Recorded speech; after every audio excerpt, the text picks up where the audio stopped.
1 minute ago, the most powerful military alliance in human history publicly refused a direct order from the President of the United States. Not a suggestion, not a request, a direct presidential order. And the response from London, Berlin, Paris, Rome, and every other NATO capital was the same two words: not happening.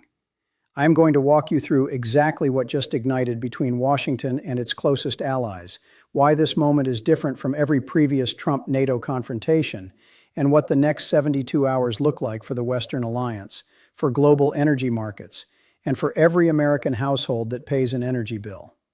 Because what happened in the Strait of Hormuz today does not stay in the Strait of Hormuz. It arrives at your gas pump, your heating bill, and your grocery receipt within weeks. And the decision that was just made by NATO members to refuse Trump's order is going to accelerate that arrival. If you want the facts as they develop, subscribe right now. I will be here covering every development as it happens. Let me give you the precise moment this ignited. Sunday night, 11:14 p.m. Eastern Time. Donald Trump posted on Truth Social. The post contained one sentence that changed the strategic calculus of every defense minister in Europe. The blockade will begin shortly. Other countries will be involved with this blockade. 17 words. No consultation. No prior notification to allies. No joint resolution from Congress. No Article 4 consultation under the NATO treaty. No phone calls to London or Berlin or Paris. 17 words on a social media platform, posted on a Sunday night, announcing that the United States Navy would begin blockading the Strait of Hormuz and that other countries would be participating. The problem was that none of those other countries had agreed to participate. Not one. By Monday morning, the responses were coming in so fast that the White House communications team could not keep pace with them. British Prime Minister Keir Starmer stood in front of cameras and said the words that every European leader was thinking, but some had not yet said out loud. We are not supporting the blockade. Whatever the pressure, and there has been some considerable pressure, we are not getting dragged into this war. Germany's Defense Minister Boris Pistorius used 4 words that will define this moment in history books. This is not our war. France said no. Italy said no. Spain said no. Estonia said no. Japan said no. Australia said no. South Korea said no. The European Union collectively said no. Every significant military partner the United States has in the democratic world looked at Trump's 17-word announcement and gave him the same answer.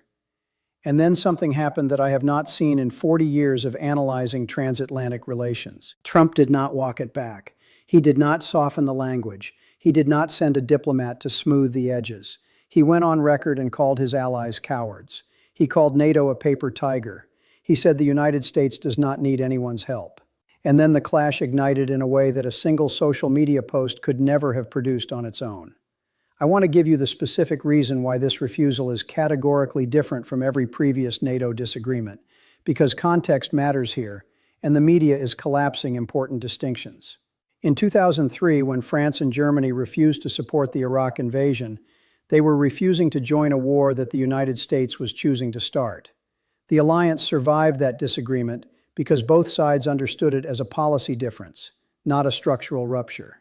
What is happening right now is structurally different in 3 specific ways. First, the Strait of Hormuz carries 20% of the world's seaborne oil and 20% of global liquefied natural gas. This is not a regional conflict in a country that most Americans could not find on a map. This is a blockade of the single most important maritime choke point in the global energy system. When that strait is blocked, the economic consequences arrive in every NATO member's economy within days. The European nations refusing Trump's order are not refusing to help with someone else's problem. They are refusing to participate in a military operation that is simultaneously causing catastrophic damage to their own economies. Global oil prices have increased between 40% and 60% since February 28th. The average European household is now paying between 800 and 1,400 euros more per year in energy costs. Every government that is refusing Trump's order is doing so under political pressure from its own citizens who are paying those bills. Second, the legal architecture of this refusal is unprecedented. Multiple NATO members have formally stated that the American-Israeli operation launched on February 28th was executed without the consultation required under Article 4 of the Washington Treaty. Germany, France, and 3 other European members are currently preparing a formal legal analysis, arguing that the United States violated its own alliance obligations before asking allies to support the consequences of that violation. That legal analysis, once formally submitted, changes the institutional relationship between Washington and Brussels in ways that do not reset when the immediate crisis passes. Third, and this is the element that the American media is almost entirely failing to cover, the refusal is coordinated. This is not 17 individual nations independently deciding not to send ships. This is a coordinated European response that was organized in private diplomatic channels before the public refusals were announced. France, Germany, and the United Kingdom held a joint call on Saturday evening before Trump's Sunday night Truth Social post, in which they agreed on a common response framework. They knew what was coming. They prepared for it together. And they delivered their refusals in a synchronized sequence designed to demonstrate Allied unity against Washington's demand rather than fragmented individual decisions. When your allies coordinate their refusal of your order, you are not dealing with a policy disagreement. You are dealing with a collective judgment that your leadership cannot be trusted. Let me give you the economic numbers that are sitting on the table inside every NATO capital right now, because these are the numbers that are actually driving the decisions being made. The Strait of Hormuz processed approximately 20 million barrels of crude oil per day before February 28th. Current traffic is running at approximately 5% of that level, roughly 1 million barrels per day. The 32 members of the International Energy Agency, which overlaps almost exactly with NATO membership, have collectively released 400 million barrels of strategic reserves. That release has slowed but not stopped the price increase. Wholesale natural gas prices in Europe have increased by approximately 90% since the conflict began. For context, the 2021 to 2022 European energy crisis, which was triggered by Russia's manipulation of gas supplies ahead of the Ukraine invasion, produced wholesale gas price increases of approximately 300%. Europe is currently at 30% of the damage level of that crisis. If the Strait of Hormuz remains closed for another 60 days, European analysts are projecting that the price increase will reach between 150 and 200%. That is approaching the damage level of the worst energy crisis Europe has experienced in 50 years. Every defense minister sitting in a NATO capital today has a finance minister on the phone telling them the same thing. The economic cost of continued Strait of Hormuz closure is unsustainable, and the economic cost of joining an American military operation that Iran has already demonstrated it can respond to with devastating effectiveness is equally unsustainable. That is the box Trump has put his allies in. Join a war that is destroying your economy and risk making it worse.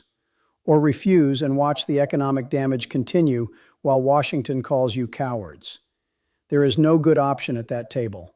There is only the question of which bad option is slightly less catastrophic. I want to show you exactly what the alliance is considering as an alternative to Trump's blockade demand, because there are serious proposals on the table, and they represent a completely different strategic logic from Washington's approach. France's President Macron has proposed a strictly defensive multinational mission to restore navigation in the Strait of Hormuz. This mission would be distinct from the American blockade. It would not be directed against Iran. It would not be enforcing American sanctions. It would be focused exclusively on ensuring that commercial vessels can pass through the strait safely. The French proposal has support from Britain, Germany, Italy, the Netherlands, and Japan. It has not received support from Washington because Trump has framed any approach to the strait that does not involve enforcing the American blockade as a form of betrayal. The British government is separately working on a financial mechanism to reduce insurance premiums for commercial vessels attempting to transit the strait. Before the conflict, standard marine insurance for a vessel transiting Hormuz cost approximately $20,000 per transit. Current insurance costs, for the vessels that can obtain coverage at all, are running between $400,000 and $1 million per transit. At those prices, the economics of commercial shipping through Hormuz are simply impossible for most carriers.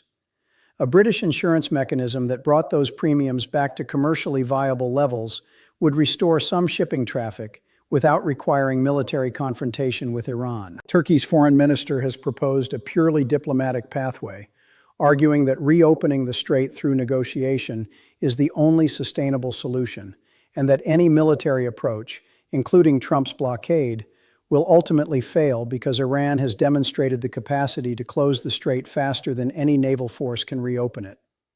These three proposals, French military escort mission, British insurance mechanism, Turkish diplomatic pathway, represent a coherent European strategic framework that is fundamentally different from Washington's approach. They are not paper tiger responses. They are sophisticated strategic alternatives developed by governments with decades of experience managing exactly this type of regional conflict without escalating it into a global catastrophe. And Trump has rejected all three, not engaged with them, not modified them, rejected them. Because accepting any of them would mean acknowledging that his allies have strategic insight worth incorporating. And that is an acknowledgement this administration has demonstrated it is constitutionally incapable of making. Let me now walk you through exactly what the next 72 hours look like, because this is where the decisions get made that will determine the trajectory of this crisis for the next 6 months. In the next 24 hours, NATO's formal emergency session in Brussels will either produce a unified communiqué or it will fracture visibly. If the communiqué comes out with language supporting freedom of navigation without endorsing the American blockade, Trump will claim victory, and European capitals will brief their own press that they successfully resisted American pressure. Both things will be technically true, and the underlying rupture will remain completely unaddressed. In the next 48 hours, Iran's response to the American blockade will clarify whether the naval standoff is escalating or stabilizing. Iran has approximately 240 anti-ship missiles positioned along the strait's northern coastline. The United States Navy has been systematically targeting those positions, but American defense analysts I have spoken with privately describe the attrition rate as insufficient to eliminate the threat before the economic pressure on European allies becomes politically unsustainable.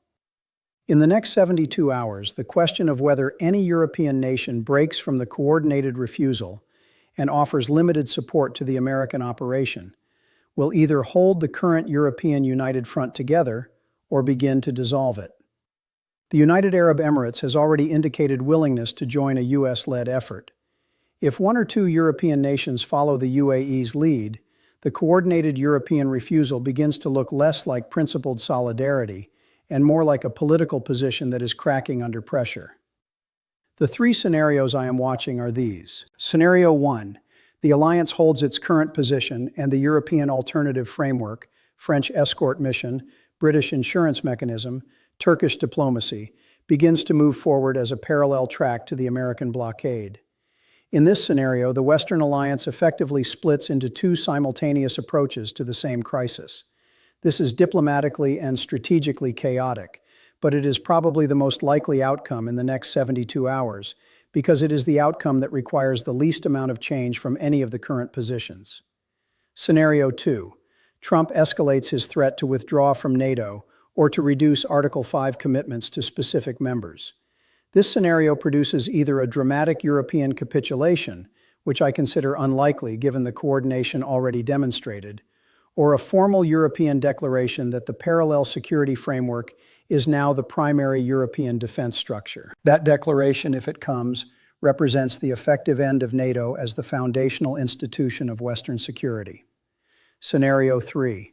A rapid diplomatic breakthrough, possibly Pakistan-mediated given Islamabad's current role in the broader Iran negotiations, produces a temporary ceasefire arrangement that allows the strait to reopen under international monitoring without either side claiming full victory. This scenario takes the immediate military pressure off the NATO alliance question, but does not resolve the underlying rupture in the transatlantic relationship. I want to be direct about what this moment means for the United States in terms that go beyond the immediate military and diplomatic crisis. The Western alliance has been the primary source of American global power for 77 years. Not American military strength alone, not American economic size alone, but the combination of American capability and allied legitimacy that allowed Washington to act in the world with the backing of the most powerful coalition of democracies ever assembled. Every time Trump calls NATO a paper tiger, every time he threatens to withdraw Article 5 protection, every time he posts a 17-word military announcement on a social media platform at 11 at night without consulting a single ally, he is not demonstrating American strength. He is liquidating American power. The allies refusing his order today are not refusing because they are weak. They are refusing because they have made a strategic calculation that the cost of following Washington into this particular operation exceeds the cost of refusing. When allies make that calculation, it means something has fundamentally changed in the relationship. Not just the tone, not just the personal dynamic between leaders, but the underlying strategic trust that makes alliances function. That trust, once it begins to erode, does not rebuild quickly. It rebuilds slowly, over years, through consistent and predictable behavior, through consultation before action, through treating partners as partners rather than subordinates. The window for rebuilding that trust within the current administration's term is closing faster than most American policymakers appear to understand. I have covered NATO crises since the Cold War. I have watched the alliance navigate the Euro missile debate of the 1980s, the Balkan Wars of the 1990s, the Iraq rupture of 2003, the Libya disagreement of 2011, and the initial Trump turbulence of 2017 to 2021. Every one of those crises produced damage that took years to repair. What I am watching right now is different in character from all of them. It is different because for the first time, European capitals are not just pushing back against a specific American demand. They are building the institutional alternative to American leadership. The parallel European defense framework is not a threat. It is not a negotiating position. It is a construction project that is currently underway. The architects have their permits, the foundation is being poured, and every day that Trump calls NATO a paper tiger is a day that more European political capital flows into completing that structure. Subscribe now. The next development in this story is going to arrive faster than the media is prepared for. I will be here when it does. Tell me in the comments, is there any scenario in which Trump walks back the blockade demand and rebuilds the alliance relationship before the damage becomes permanent? Or has the rupture already passed the point of repair within this administration's term? I read every comment. The next video covers exactly what the European Parallel Defense Framework looks like operationally, who commands it, how it is funded, and why the timeline for its completion is shorter than Washington believes.